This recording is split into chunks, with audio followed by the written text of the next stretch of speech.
Rose Theater, and I'm not gonna go. It's Penelope Cruz movie. You know, I can rent that, or you know, back in the day if it was, you know, you'd go to Blockbuster and get it on VHS, but I could probably run across it in a family video or maybe stream it or something.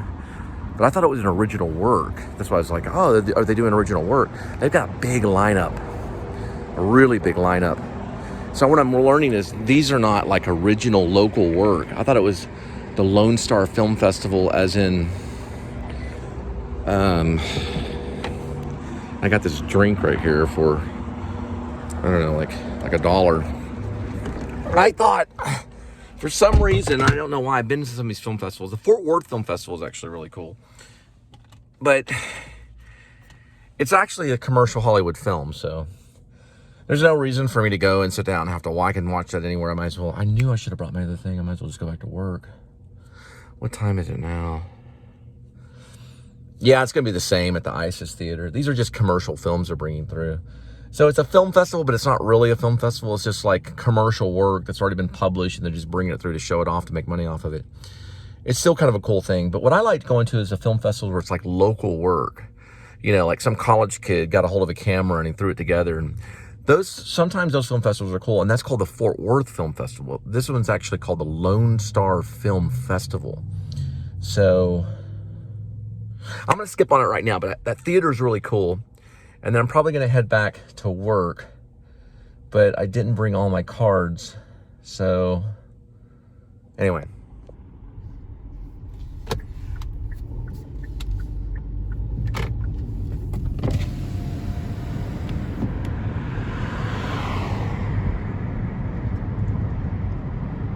It's a cool place to see live theater, though.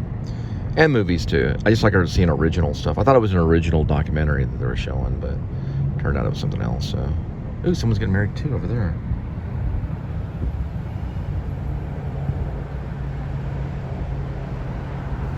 Here's the photographer.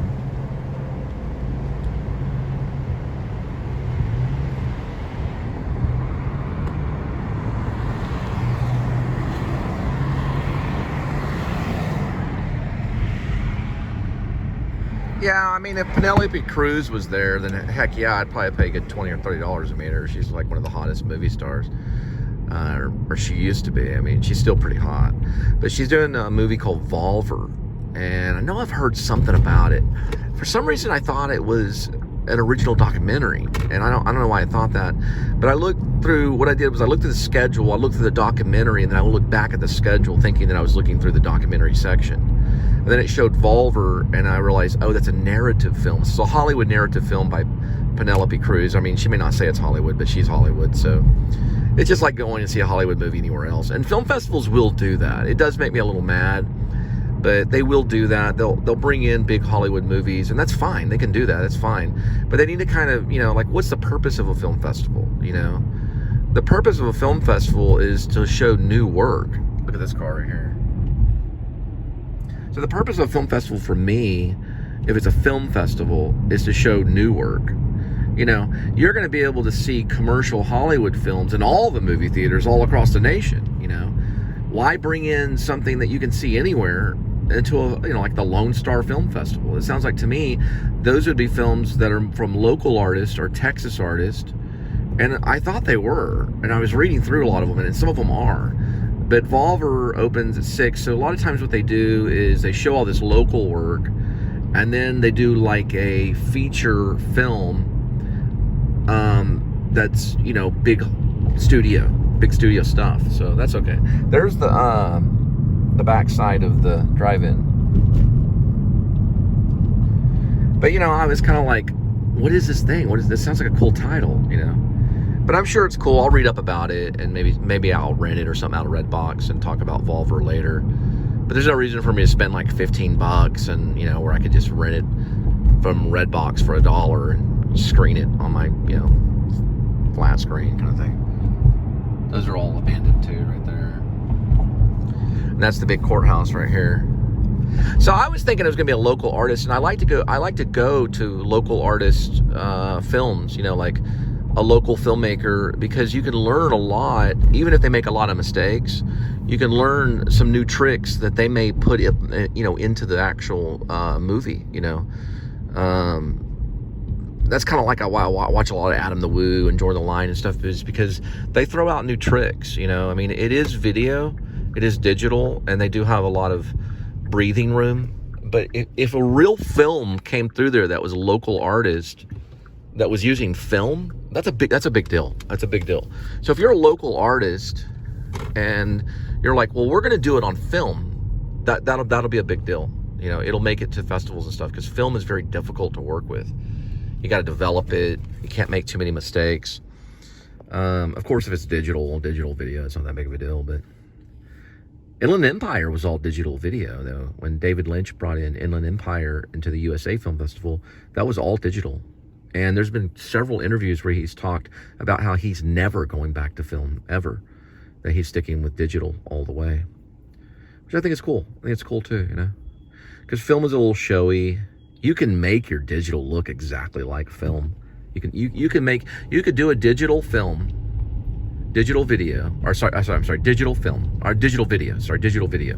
You could do a digital video and make it look exactly like film. You could not tell the difference.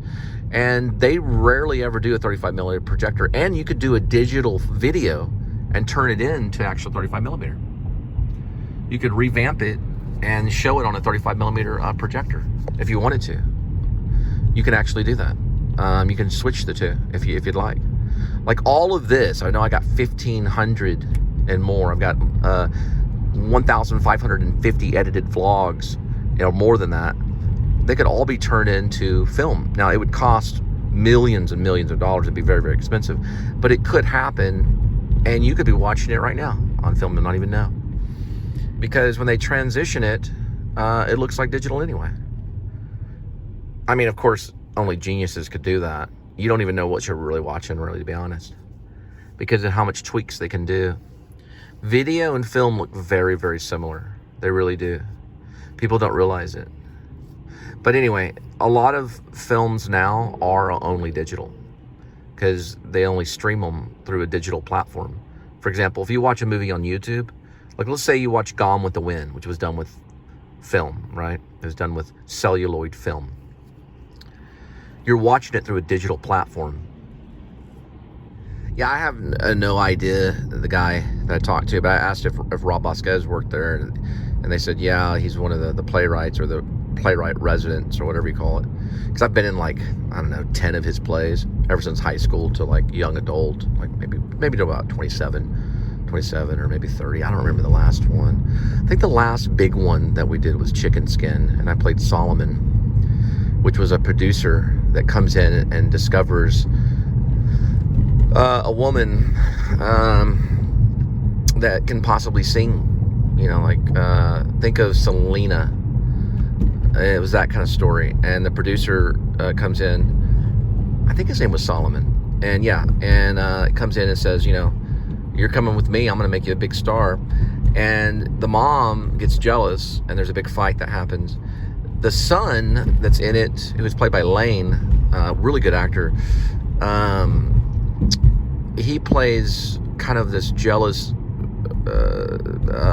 protective brother that tries to fight off the music producer. But in the end, the music producer gets her and runs off with her. And then we shot a movie right off here. It was a video movie called The Way of Man.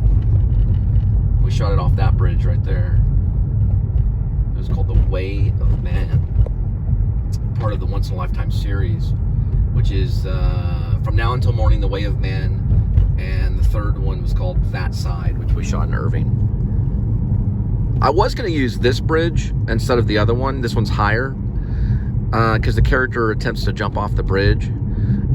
The protagonist character does. But it just was too sketchy. There's too much wind, and it was too high, and the sidewalks are real weird on this one. So I chose to do the smaller one, which, he could still kill himself off the smaller bridge too. Then his friend stops him and talks him into going back to Sunday school. It's a real plot. It's based on a play called Love, which I did in college, LUV. It's based on a scene from Love. That segment is. But I rewrote the segment and made it more about, kind of made it more philosophical about, he was contemplating the purpose of life, like why live kind of thing. And his friend kind of talks him into it, and talks him into living, not into jumping. Now that would have been cool. His friend talks him into jumping.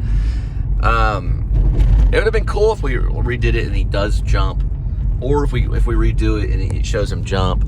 But he chose not to jump, and he calls the Sunday school people to come and get him or something. I did an original song on it too. I think the original song was called The Way of Man. Yeah, the original song was called The Way of Man too. And the guy that edited it, his name was Corbin Thorpe. He was a Dallas Art Institute film student that I found on Lyft. I was a Lyft driver. And I just smelled the fact that he was cinema. And he's like, yeah, I'm studying film at the Dallas Art Institute. I said, hey, well, we need an editor, because I knew nothing about editing. And he said, yeah, I use DaVinci Resolve. And I was like, what's that? It's like, it's an editing software. And I was like, you know how to do it? He's like, yeah. I'm like, I'm going to send you some stuff, blah, blah. He sent it back, and I thought it was well done. So I used him as a cameraman for 2 projects. And, of course, I paid him. And I picked him up and gave him a ride, too. Did pretty good. It's pretty good. He had to act in the 3rd one because the other actor didn't show up. So I used the cameraman as the actor. And that was in The Way of Man. He did pretty good. He had to read the lines off his phone. But, people do that. People look at their phone when they're talking to other people. It's kind of a Dustin Hoffman style actor a little bit, kind of scrawny, real skinny, But I used him for that. He did pretty good. And that one has an original song in it too, called That Side. I don't remember the original song name though. I got to pick something up and then I'll go back to delivering. I just figured it'd be better just to go ahead and work, make a little extra, rather than have fun.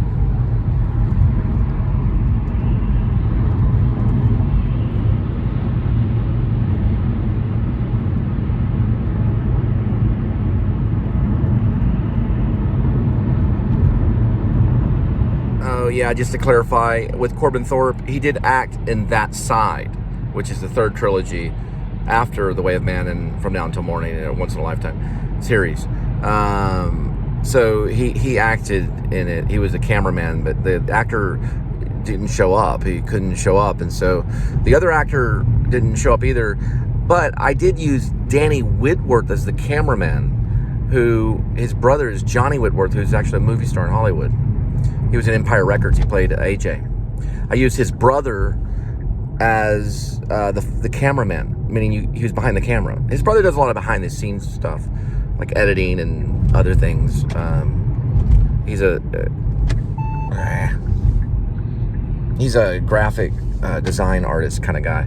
But anyway, that's what I was trying to clarify, was Corbin Thorpe was actually in That Side as an actor, but was supposed to be the cameraman.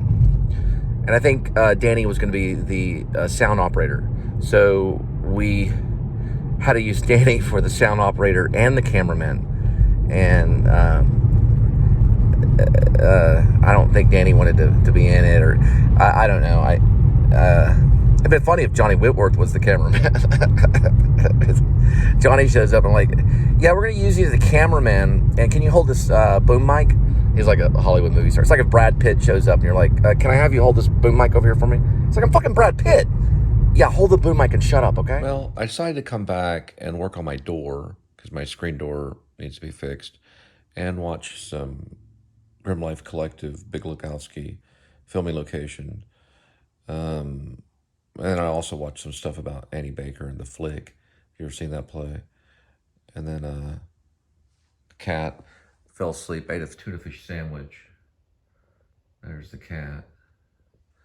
And then I'm reading about Volver, which is a film they're showing, or they already showed tonight at the Lone Star Film Festival, Arles Del Rosa.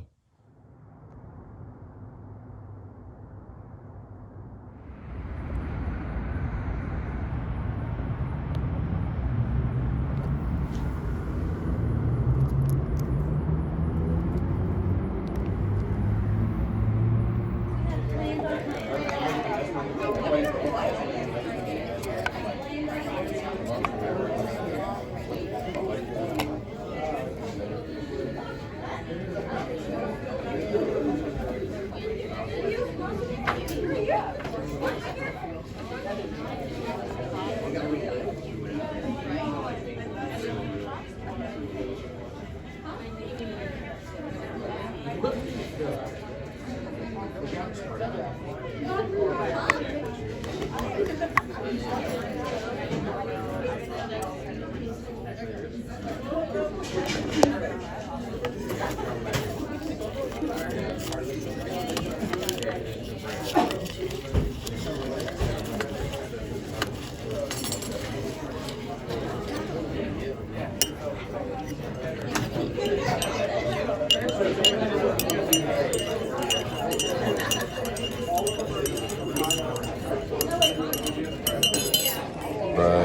go ahead. What were you saying? I remember Thursday, I went somewhere for 3 hours. Thursday. I went Saturday. Yeah, go ahead. Appreciate it. Then Friday, I work night. Saturday's a double. Sunday's a double. Oh, really? But I have to get my car this week. This week.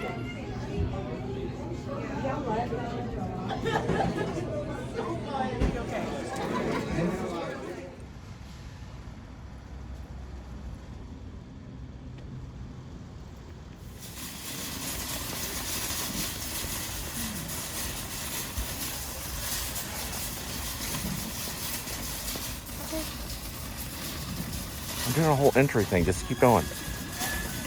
I gotta buy trash bags too.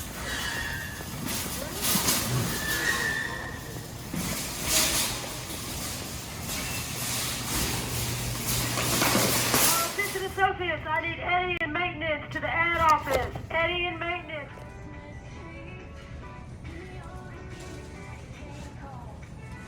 Make your final selections and head to the grocery self-checkout. Again, I repeat, our store will be closing in 15 minutes.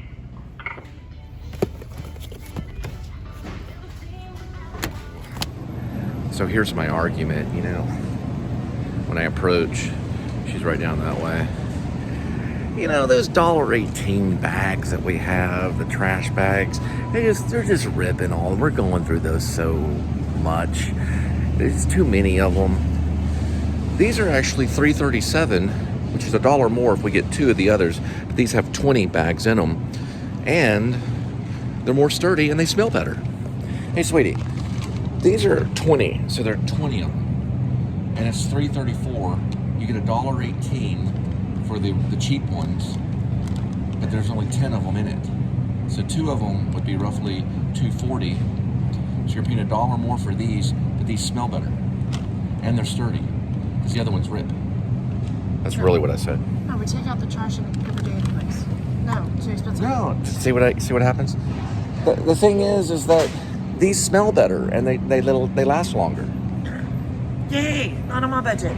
Okay, that means we get the stuff that rips. It's All right. All right.